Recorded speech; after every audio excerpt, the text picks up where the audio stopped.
ఒక cinema flop అయితే 2-3 నెలలు టైం తీసుకుంటారు, మహా అయితే సంవత్సరం. కానీ అఖిల్ మాత్రం 1.5 year నుంచి నెక్స్ట్ సినిమా అప్డేట్ ఇవ్వకుండా ఫ్యాన్స్ ని వెయిట్ చేయిస్తున్నారు.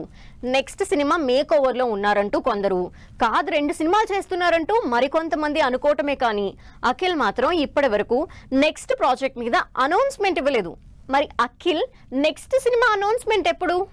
ఏజెంట్ ఫ్లాప్ అఖిల్ ని ఇంకా వెంటాడుతున్నట్లే ఉంది. అందుకే నెక్స్ట్ సినిమాల మీద ఎలాంటి అప్డేట్ ఇవ్వడం లేదు అఖిల్. అసలు వేరే సినిమా ఏదైనా స్టార్ట్ చేశాడా లేక స్టార్ట్ చేయడానికి ప్రాసెస్ చేస్తున్నాడా అనేది ఇంకా డౌటే. ఎందుకంటే అఖిల్ ఇప్పటి వరకు తన నెక్స్ట్ మూవీ మీద ఎలాంటి అఫీషియల్ ఇన్ఫర్మేషన్ ఇవ్వలేదు. అందుకే అసలు అఖిల్ నెక్స్ట్ సినిమా ఏంటి అని వెయిట్ చేస్తున్నారు ఫ్యాన్స్. అఖిల్ నెక్స్ట్ ఏం చేస్తున్నాడు అన్న క్లారిటీ ఇంకా రాలేదు జనానికి. అయితే అఖిల్ 1 కాదు 2 సినిమాలు చేస్తున్నాడు అంటూ టాక్ వినిపిస్తోంది.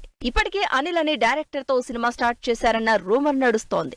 మరోవైపు కిరణ్ అబ్బవరంతో వినరో భాగ్యము విష్ణు కథ సినిమా చేసిన డైరెక్టర్ నందకిషోర్ తో మరో సినిమా మొదలు పెట్టేశాడు అంటూ టాక్ కూడా రన్ అవుతోంది. ఇదే విషయం కిరణ్ స్వయంగా చెప్పాడు. అయితే అఖిల్ మాత్రం ఎలాంటి అనౌన్స్మెంట్ ఇవ్వలేదు. మరోవైపు ఎప్పుడూ క్యూట్ గా లవర్ బాయ్ లా ఉండే Akhil long hair beard look తోనే కంటిన్యూ అవుతున్నారు. తన అప్కమింగ్ మూవీకి సంబంధించి బాడీ ట్రాన్స్ఫర్మేషన్ స్టంట్స్ నేర్చుకుంటున్నారు అని కూడా తెలుస్తోంది. ఇలా రూమర్సే కానీ నెక్స్ట్ మూవీ గురించి అఖిల్ అఫీషియల్ గా అనౌన్స్ చేయకపోవడంతో కన్ఫ్యూజ్ అవుతున్నారు ఫ్యాన్స్. లేనిపోని హైప్ ఎందుకని లో ప్రొఫైల్ మెయింటైన్ చేస్తున్నారా లేక ఇంకా సినిమా స్టార్ట్ అవ్వలేదా అనేది మాత్రం సస్పెన్స్ గానే ఉంది ప్రేక్షకులకి.